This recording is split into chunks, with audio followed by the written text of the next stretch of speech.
So welcome listeners wherever you are.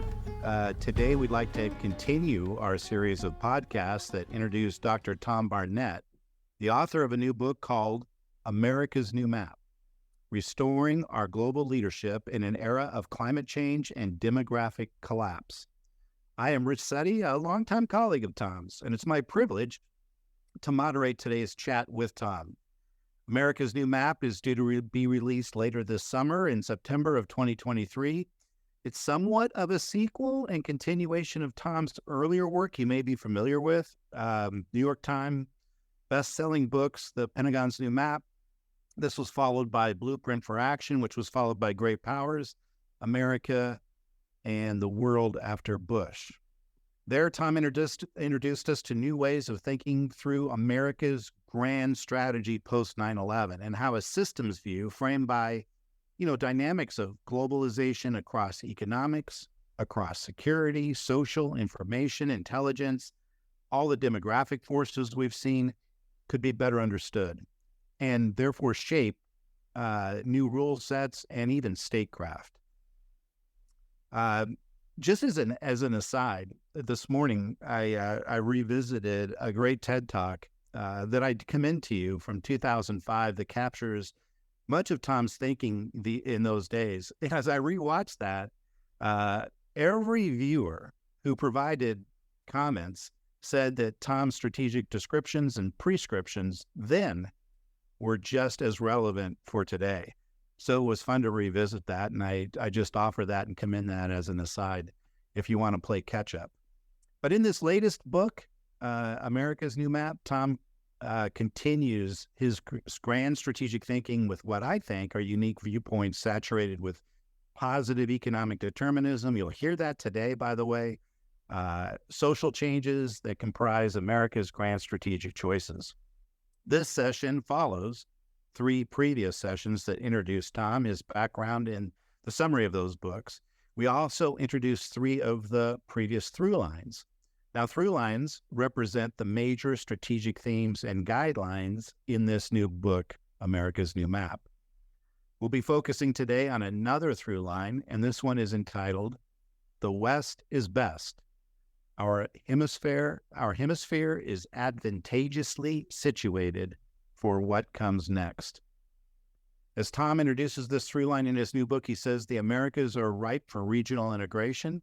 The United States must recognize this strategic imperative. Today, we'll be working through political, historical, economic, geographic, and security advantages, as Tom outlines them, that America has and should further embrace to shape a future worth creating.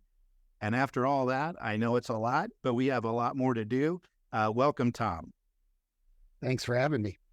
Yeah, this is going to be a fun one today. I'm looking forward to it. We're going to honestly, and I have an educational background, K-12 all the way through undergrad and grad, and I know all too well that we all need to revisit some of America's history as it bodes for, and we're going to do that today as it bodes well for America's future. And I love the optimism that people are going to hear today through, even given all these challenges and some of the malaise that is forced upon us, kind of crushes our spirit. And you actually talk a little bit about that, and we shouldn't be so negative about not only where we are, but where we can go. And that's in your introduction here. You talk to that profoundly, I think, as you introduce this through line. Well, I think the key thing to understand is that climate change and a host of other global trends are really pushing the world from an East-West perspective and from a process of East-West integration, which has driven globalization these past several decades, to one that is finally more north-south in its orientation. And that addresses some agenda items that the Global South has had for quite some time in terms of their demands going back 50 years now for a new international economic order. The cynic in me always said that wouldn't come about, that the North wouldn't accommodate the South in terms of better economic and political integration schemes until it was forced to. And I believe, and I think the record shows, climate change, the combination of climate change and the difference in demographic trajectories seen across the global south, which is still very fertile and very growing, versus the global north, which is experiencing across the board a sort of demographic collapse. So we're at the point now in history where a lot of these arguments about North and South coming together for a matter of social justice, that those arguments get kind of shoved out the window at this point in response to these very profound environmental and demographic realities that we're going to be forced to address. It's interesting. We've been led to believe that, all of our strategic focus should be on Asia or on Europe at this time. And here you are saying, sort of, let's get our own house put together properly. Let's do that. And let's do it in such a way that is going to attract everyone else to us. And that's a more powerful sort of a strategic argument than projecting power and influence all the way across the globe. So you say that we Americans should view our hemispheric partners in far better light. We are entirely blessed to have these neighbors. Talk a little bit about that.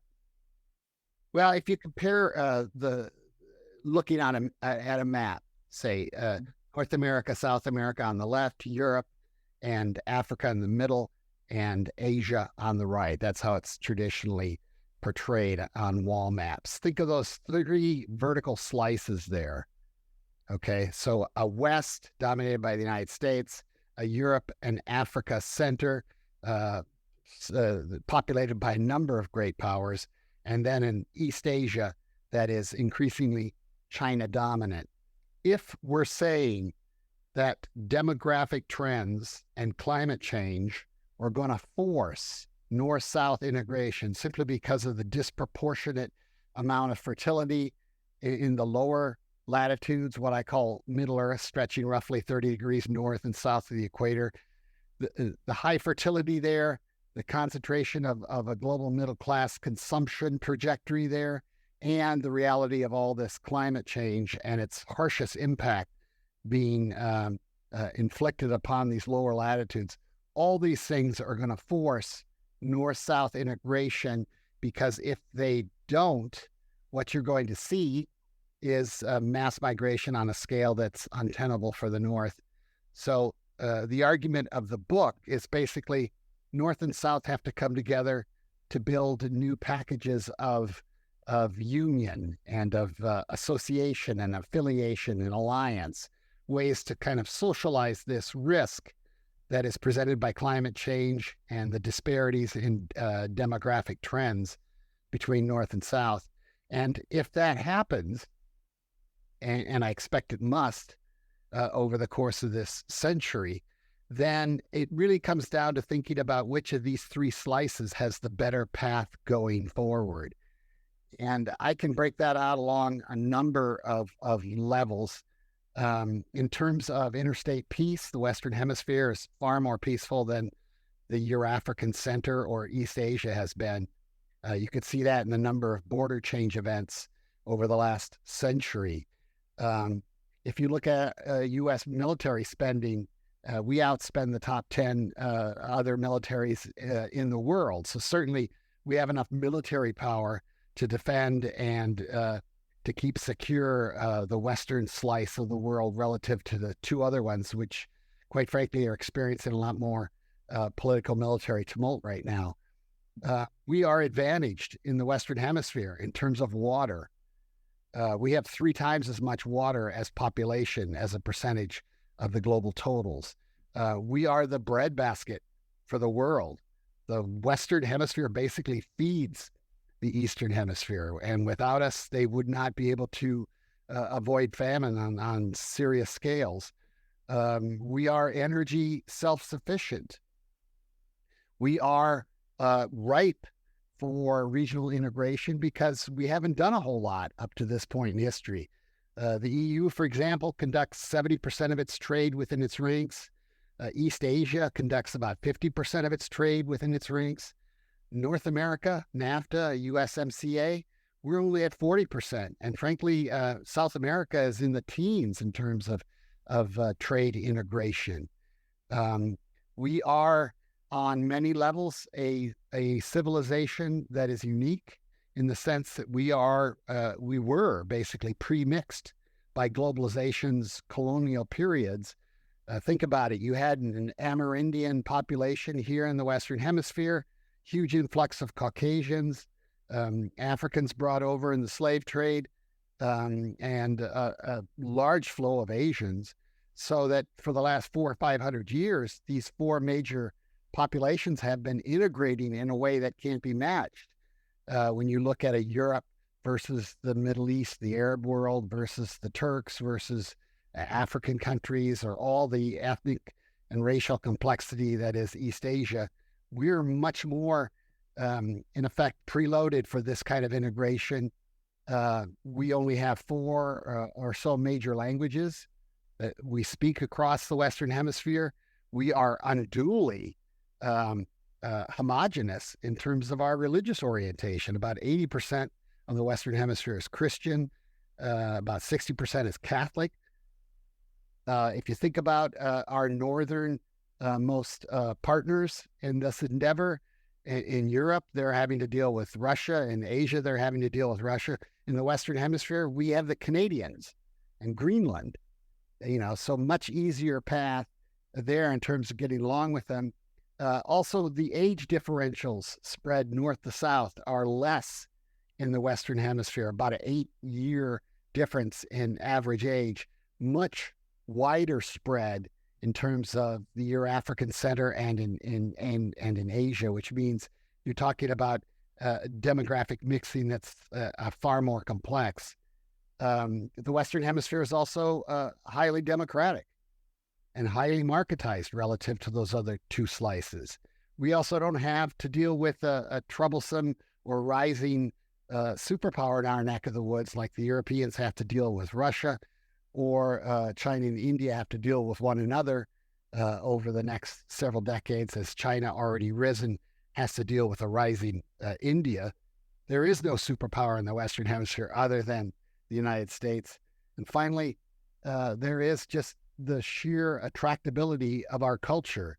As much as we want to denigrate it, we are a very popular country, and I would argue if you could throw the borders open one day and let everybody go live where they wanted, America would find itself crowded up with a couple billion people overnight.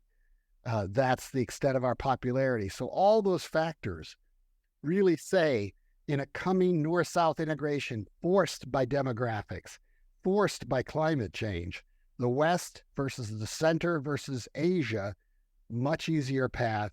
We are built for this, and quite frankly, the United States is built for it.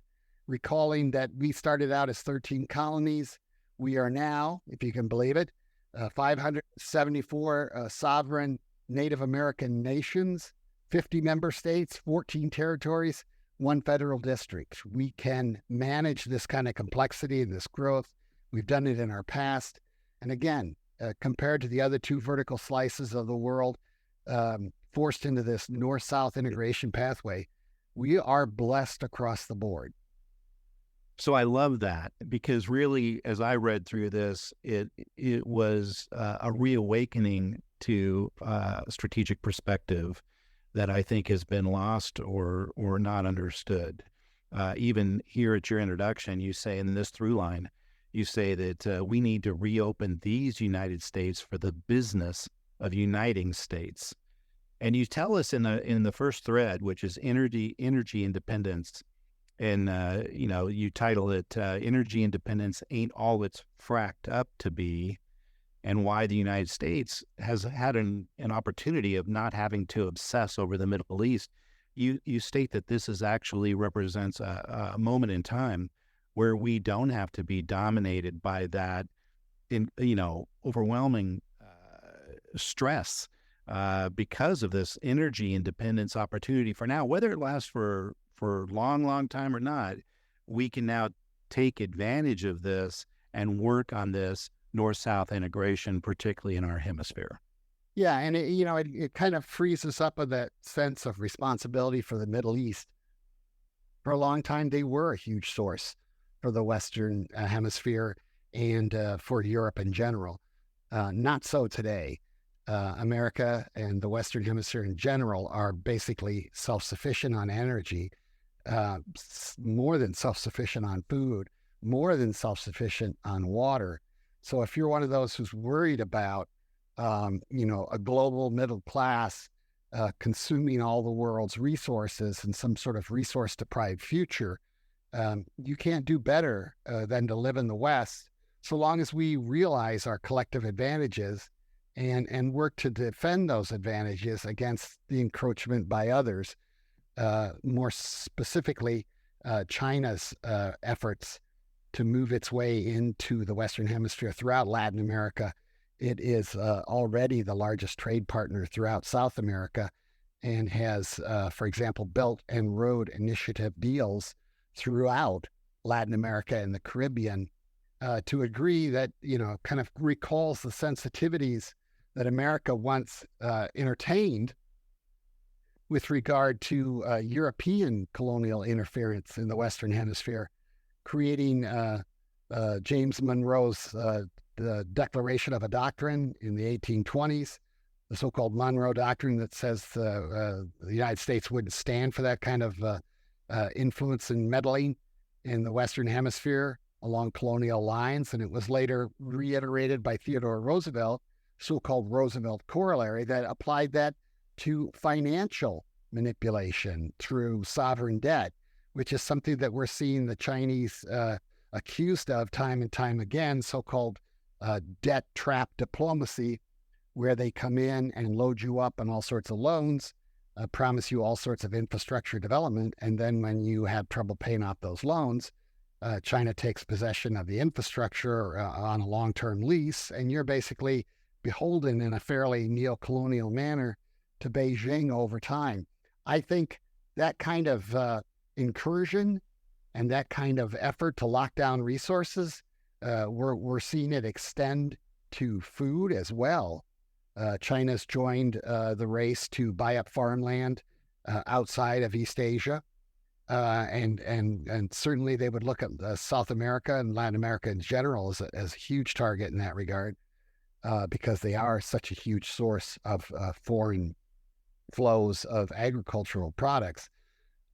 So I think we're at a point in history where we really need to kind of reawaken our sense of being an American on the broadest scale possible, and come to realize we have a unique civilization here in the Western Hemisphere, and it's worth defending and it's worth integrating over time, especially as we deal with climate change, and that these are all positive growth opportunities amidst and dovetailing with the larger globalization trend that we see now towards regionalization and the reshoring of global value chains. You've mentioned energy and as well as food. Let's shift it to water. You have an entire thread on water and the supply, the relative access, advantage access to fresh drinking water. Yeah, and that's the advantage that gives us the capacity to export food, because food is basically, water turned into human energy and packaged in a better, more fungible, more transportable manner. And we are the source of basically 80%, about 4/5 of what's left over. When you look around the world and see, everybody grows their own food, but many parts of the world need a lot more food than they can grow. So, for example, China's the biggest agricultural producer in the world, but China consumes all its agricultural production. Right. Has to import a boatload more. So when you look at it like that, it's not surprising. Western Hemisphere has 3 times as much water as population relative to global totals, percentages. And that means that we have excess water left over for agriculture, which means we have excess food left over, which means we are, in effect, the breadbasket to the world. And, it's those kinds of realizations of the innate power of the Western Hemisphere that should give us some confidence with regard to pursuing this North-South integration so as to ameliorate as much as possible the damage and suffering that's going to come from climate change over time across the lower latitudes. But it also kind of speaks to this larger reality with globalization's move towards a more regional concentration pattern. A lot of that has to do with the rise of China and East Asia as its own consumption center in the global economy. It used to be that Asia was there mostly to make stuff for other people. Now they consume the vast majority of what they make, just like Europe does, just like the United States does. And so we're seeing China become the primary integrating force in East Asia.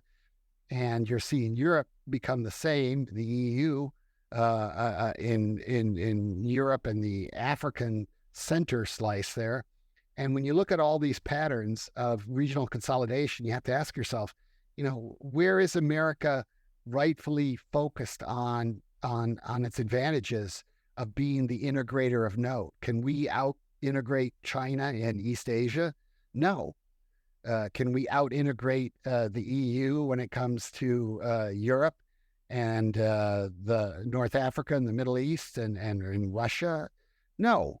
Can we out-integrate all the players that are much more spread across the African continent than we are, namely the Europeans in terms of colonial ties, the Indians who've been there for a long time, Gulf monarchies that have all sorts of money and ambitions, and then, of course, the Chinese, which are building infrastructure and creating market-connecting tissue throughout that continent. I say again, no. The one place in the world where we really are the clear and obviously advantageous integrator of note, that's in the Western Hemisphere. And instead of treating that like an opportunity, we subject the Western Hemisphere to all sorts of blowback on immigration and the war on drugs. And we really make it hard for them to see a future of progressive integration with the North that I believe absolutely has to happen. Yeah, you state that in the Western Hemisphere, for where there is competition, it comes without conflict. We have not had the conflict that you see, resonant in all of the other hemispheres, right. And that's significant. And I think, again, a perspective that's overlooked and taken for granted, assumed, and it causes us to not take advantage of it. I mean, in a typical SWOT analysis, if you don't understand what your strengths are and you don't preserve those, what Good to Great said, hedgehog your strengths, then it's the first wrong thing to do is not to do that. And we have a tendency to forget how similar we are, North and South and Central America. Yeah, we play up our differences. We like to say in the North that we have this amazing transatlantic relationship. Well, Central and South America had just as amazing a transatlantic relationship. It just was with Spain and Portugal, whereas ours was with England and France and Germany, let's say. So the notion that they've plotted this very different path from ours south of the American border, I think is wrong. We have very similar backgrounds. We have very similar histories. We share boatloads of culture, the cowboy culture that came from Spain through Mexico to the American West. I mean, that's a cowboy culture that stretches from Calgary all the way down to the Pampas in Argentina. We have a lot of cultural similarities, and I would argue we're our own civilization, and we shouldn't look to other parts of the world as though they represent the core of our identity and existence. We are our own amazing place, and we need to start seeing those advantages and come together over those advantages, because we're going to be tested in a very north-south way in terms of demographics and most definitely climate change. Yeah, and one of the major themes that I mean, this is from the 90s forward, but certainly in your first three works, is this idea of interconnectedness and how it creates these advantages. For instance, we already have, as you pointed out here in this section, how highly interconnected the food is, the food supplies are, and in terms of across the world and across the globe. You've already done it in terms of the movement and migration of peoples and things like that. And you cite multiple examples, including probably one of the most recent ones where China is invested in the Ukraine heavily, and here we are where our outcome is probably way more advantageous, in that China pretty softly responded and didn't align itself in any powerful way with Russia during the most recent incursion. I would agree, and I would also point out on Ukraine. There's been a lot of articles about how the global South has been so indifferent to the entire conflict.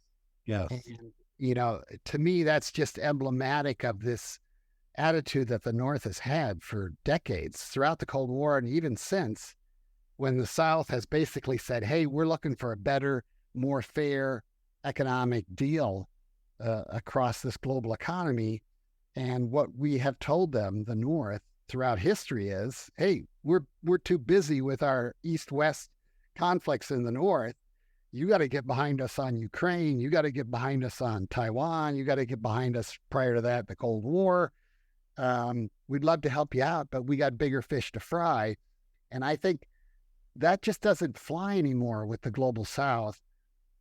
All those countries that are experiencing kind of rapid economic transformations as they hook up to globalization, the onset of 5G networks, the rise of the global middle class, which is increasingly located in the global South, and then this sense that all this progress they've made under globalization the last 3-4 decades is put at maximum risk by climate change that is overwhelmingly, in historical terms, having been created by the North.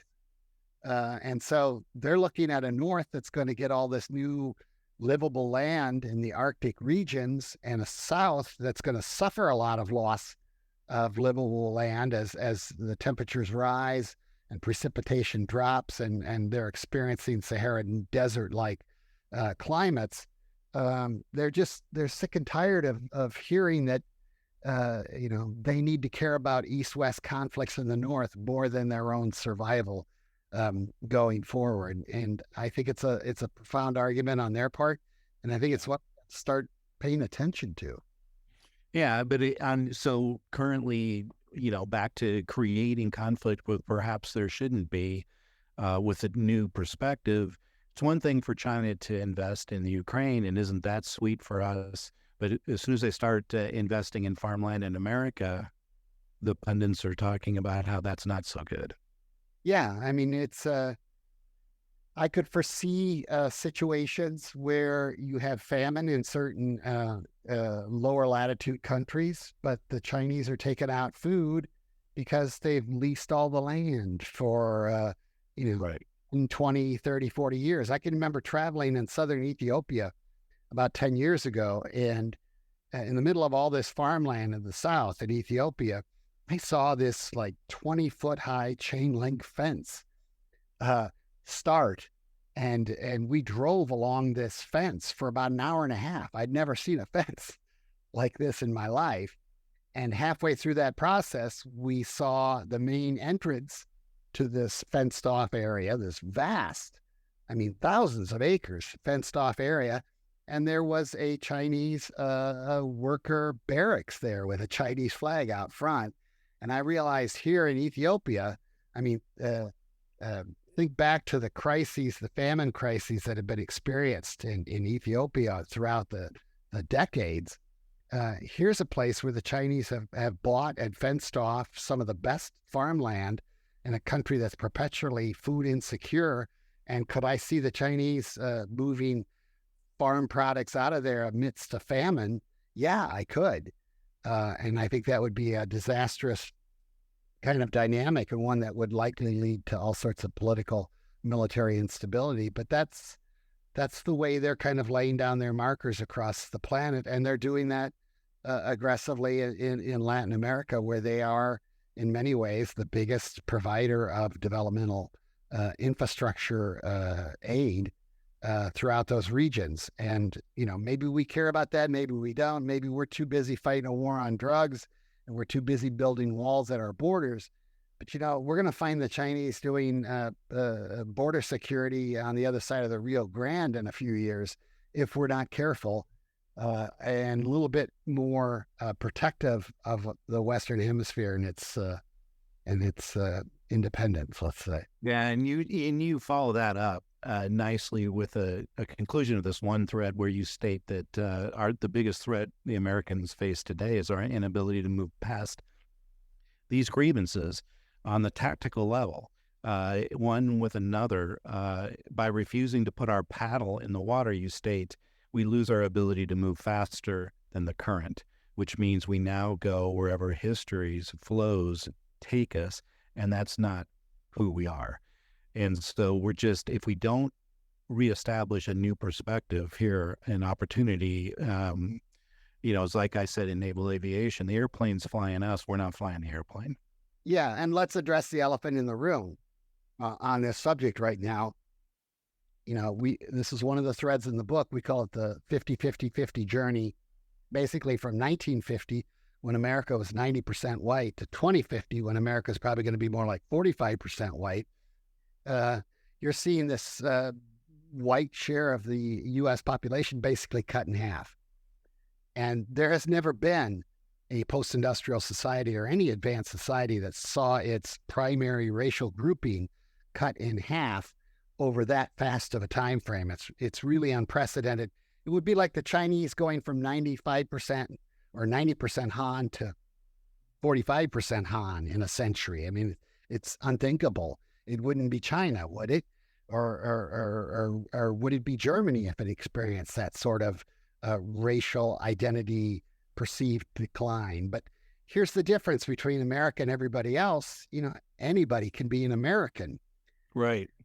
And the reality is that what we've seen, what was a east-west flow of immigrants over time, largely from Europe until the 1920s and 30s, that has shifted to a much more Western Hemispheric-centric migratory pattern, so that Latinos have skyrocketed as a share of our population. They're about 1 out of 6 Americans now.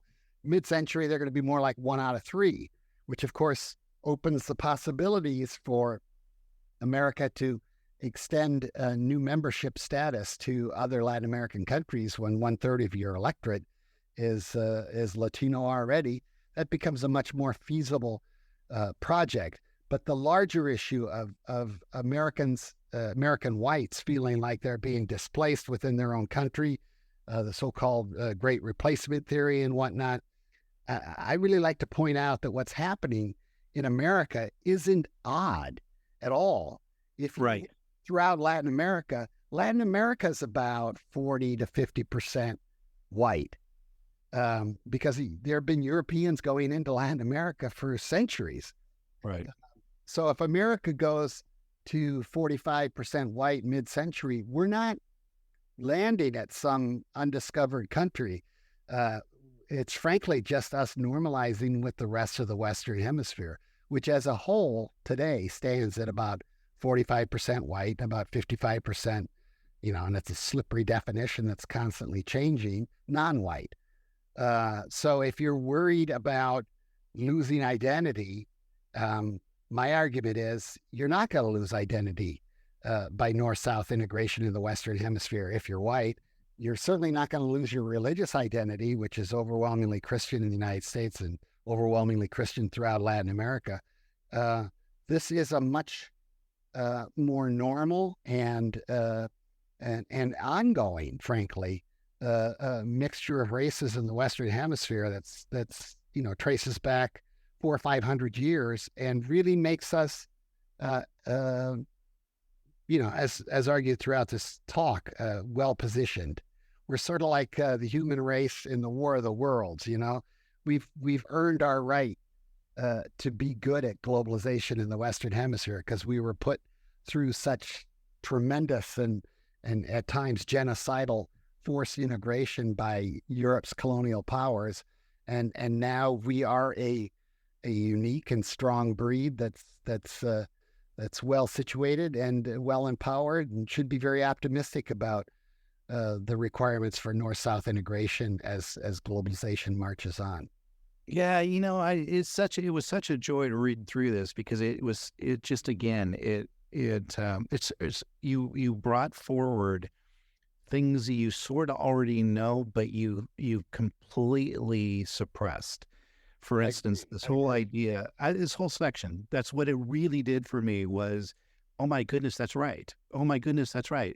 That we've always had these strengths. We are the melting pot. We've always been mutts. Yeah, we were mostly white mutts, but we were mutts. We weren't a single pedigree of any sort at any time.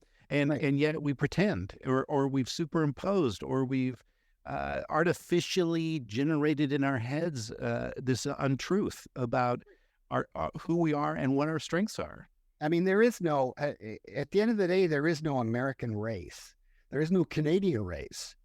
Right. I mean, you could talk about the Germanic race and German identity in Germany.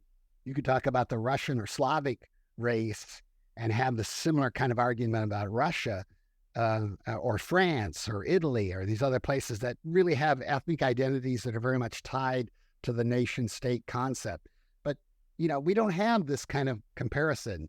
Mexico is full of all sorts of races. So is Peru. So is Brazil. So is Bolivia, Ecuador, Canada. Again, we're pre-mixed, and on that basis, again, we've earned the right to be good at globalization, and we should feel that strength, and we should feel that power, and we should be that much more confident. Well, it goes to the cover, right? The how many stars? So 50 stars. You say your entire life you've lived under 50 stars. Did you count how many stars are on the flag on the cover? How many are there? Do you know exactly how many there are? I think there's 143 visible. Oh, see, that's perfect. I love that you know that because I didn't count them, but that's the imagery of that is so great because that's the truth. That's the truth. And yet we confine our truth by 50 when 50 is an artificial number really now.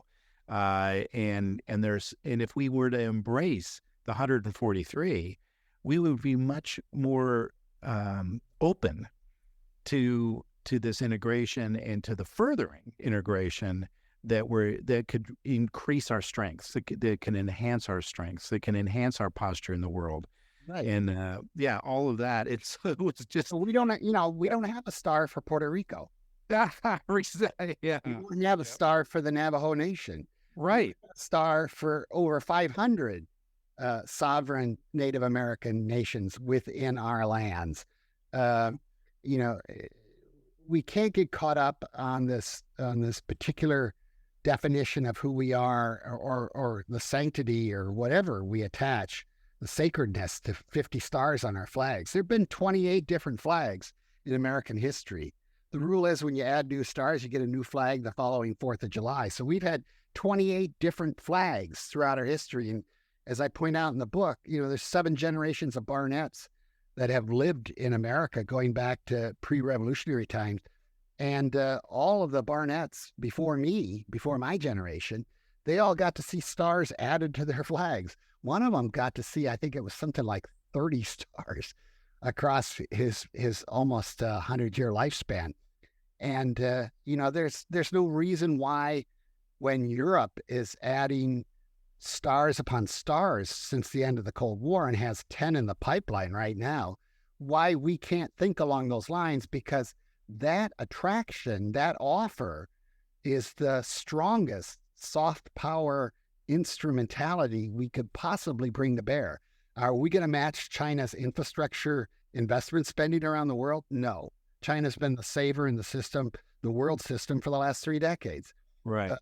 Can we match what Europe is doing in terms of political integration in its part of the world? Well, I think we can, honestly. I think they show us that democracies and countries of different kind of racial or ethnic backgrounds can come together in a larger union, much the same way we did. We just, haven't, after 170 years, adding stars every 3 to 4 years, we're in this funk right now, having added in 2 non-contiguous states, Alaska and Hawaii. So could we add states from Central America, the Caribbean, elsewhere? Absolutely, we could. And if we use that kind of attraction, I would argue we'd be the most exciting package out there, because we would find ourselves besieged by all sorts of countries willing to do all sorts of things to gain our favor. And, when I look at things like the Northern Triangle states that are experiencing climate change droughts right now, and the fact that Honduras, El Salvador, Guatemala are sending, in effect, climate refugees to our borders, if we want to curtail that, if we want to modulate that, one of the best lures we could have would be to say to a Honduras, if you do X, Y, and Z, if you make these efforts, if you allow this kind of investment from the United States, if we can harmonize our laws and whatnot, 10 years from now, you can be the 58th state. Well, we're going to get a totally different response from Honduras from that kind of offer than we are from, hey, we're going to flood you with people that we send back, and maybe we'll cut your military aid, or maybe we'll cut your foreign aid, or maybe we'll put sanctions on your country if you don't do what we want. All these negative sticks just leaves the door open for China to come in and peddle its influence much more effectively. Yeah, especially when the positive stick is money. And that's all. And yet you can do so much more than that. And that's what you're articulating, which actually led to, one of your most fun threads, the free agency. So gamifying this just a bit, you went into the analogy of free agency in sports and said if anyone could choose, and certainly we would hope that this would be even better in the future in terms of free agency than in the current day, what would they do? And, if they could choose sides, if they could change teams, and there were no negative consequences to doing it in the sense of, some predefined loss, security risk, etc., what would people do across the world? When you say your prediction is that the United States and EU today would skyrocket in membership, India and China would hold steady, and using modern terms, the Russians would unsubscribe. I think you would see a lot of Russians unsubscribe very quickly. And Yep.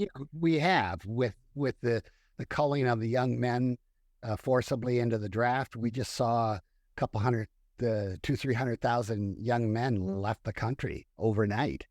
It's quite possible that Russia post-Putin could find itself devolving into a number of states because the Russian Empire has historically had the problem of being so underpopulated that it's always had to cut these deals with kind of rimland tribes along its border to kind of keep itself together.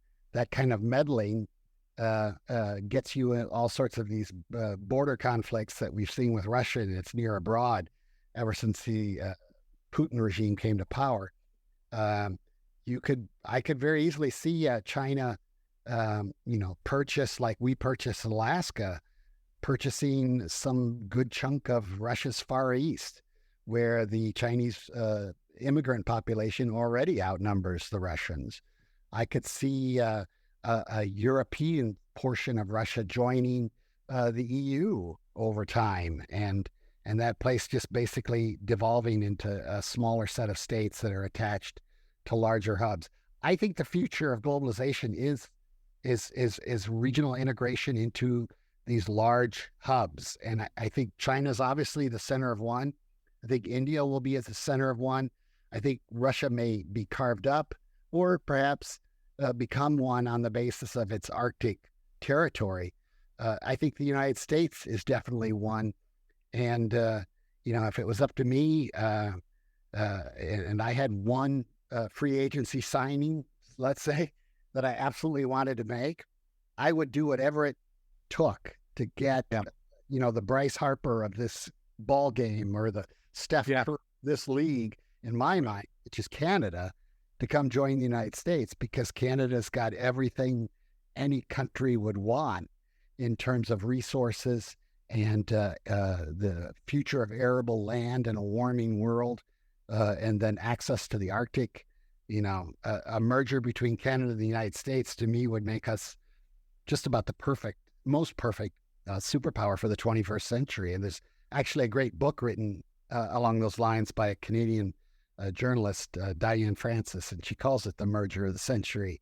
And it was one of the books I cited because I honestly believe this whole climate change, demographic shifting and collapse dynamics that I outline in the book, the rise of this global middle class, all these things are going to create an era of turbulence lasting several decades. And I think if you're a superpower, there are one of two outcomes going through this zone of turbulence, let's say. One is you get bigger, you add stars, you aggregate, you integrate, you expand, or you come apart. And I think if you're not on the business of adding stars, you're likely to be in the business of losing them. So each of this so far in the section, and we'll wrap up on this last one here, and it's the one I think it's the most appropriate. You describe it as terrifying, and I don't think you use that word throughout the rest of the book. And so here we go from all these advantages and strengths and integration, and if we would only change a perspective, change our strategic horizon, and understand what our superpowers are, so to speak, we could win in free agency. So we've kind of wrapped all that up, except for the influencers, except for the cyberspace, except for the digital space. And so in terms of an asymmetric, Russia, is going to unsubscribe. But before that happens, Russia's going to do everything it can with one area you talk about. And it is a terrifying area in terms of the hearts and minds being poisoned, as you say, in numbers sufficient to trigger regime change dynamics in any political system, including America's.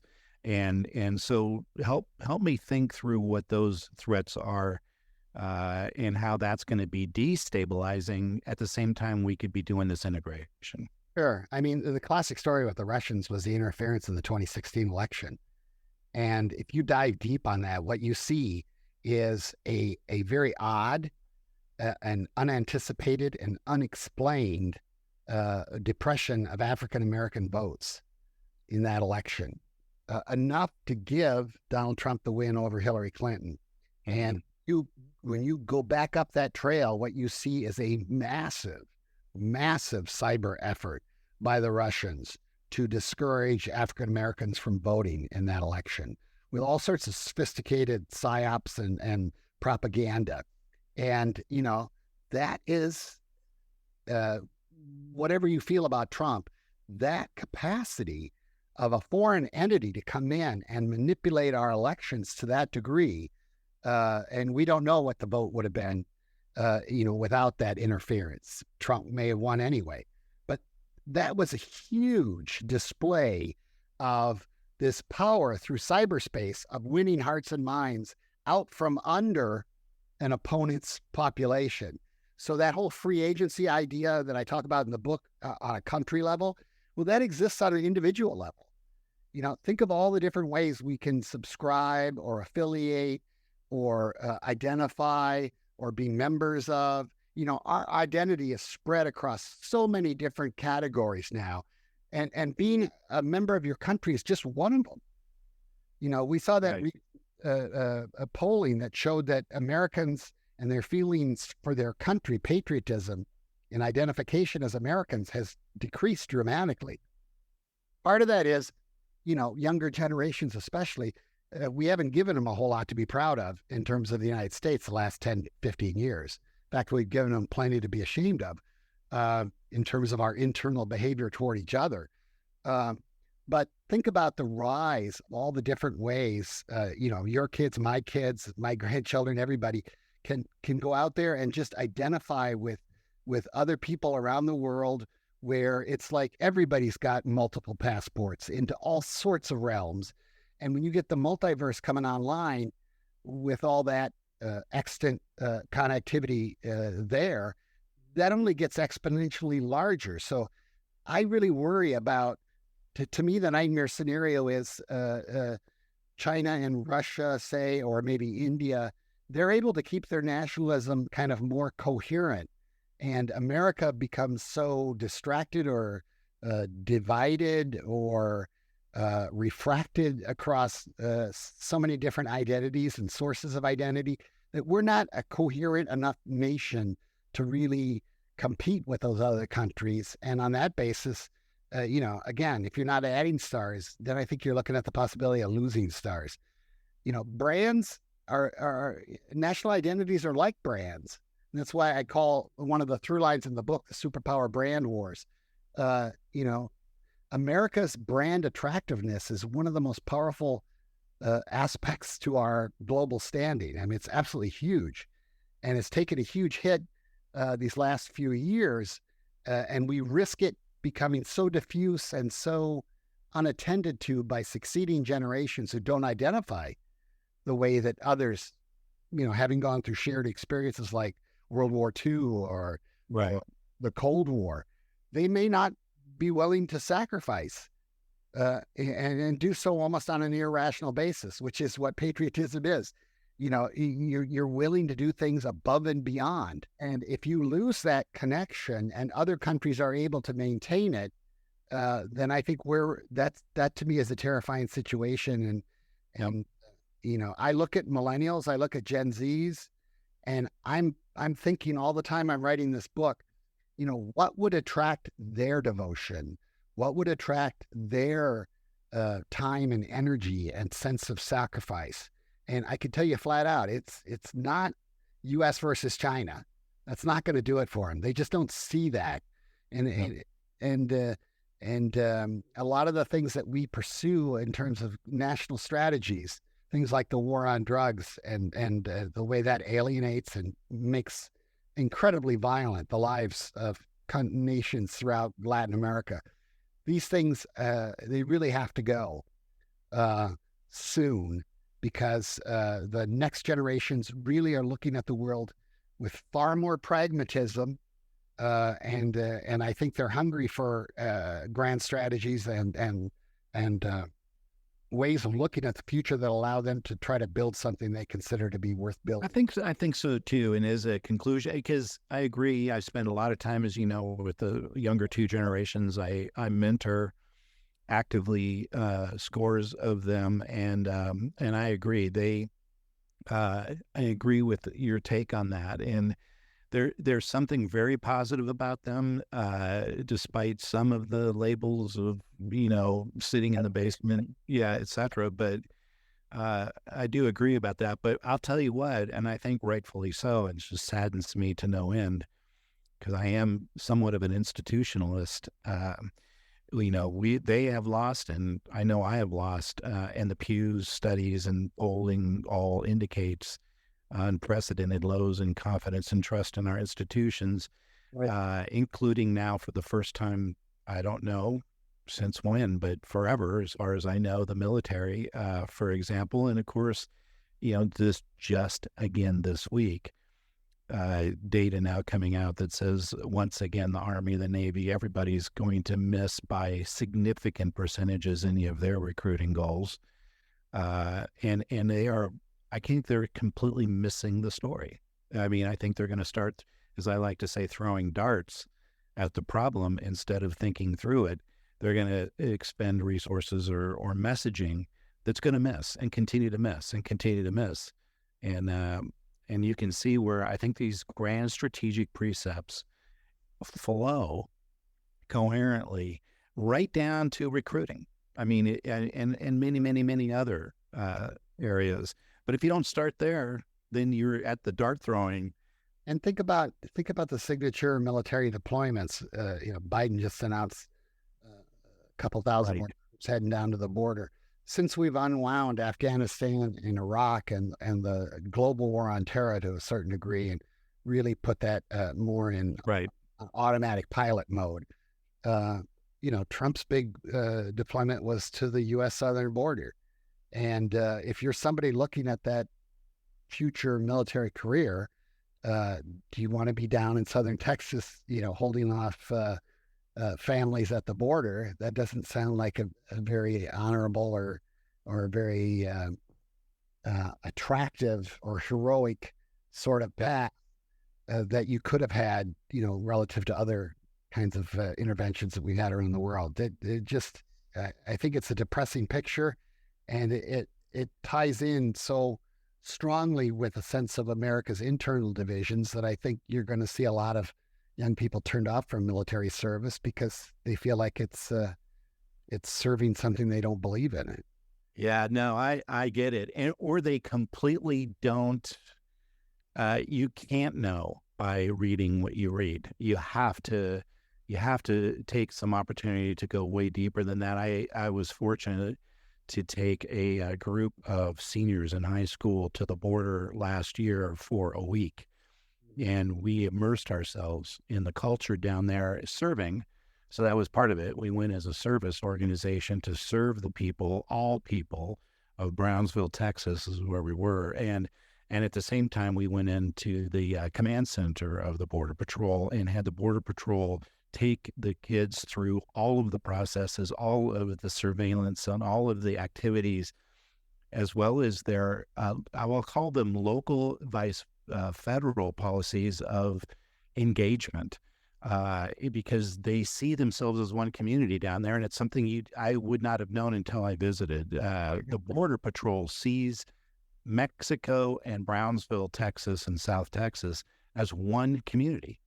And they're a community that are trying to get along. They're not trying from the Border Patrols. And I'm telling you, from the senior leadership of that sector, our goal is to get along. Our goal is to work with another. With the only real stressor being cartel violence. That's the one area that's a non-negotiable, cartel violence. But short of that, no, it was remarkable how everyone was getting along and how actively and deliberately the local policies were to do a shared engagement. So just a small example of a reality that you just cannot know unless you dive deeper into it.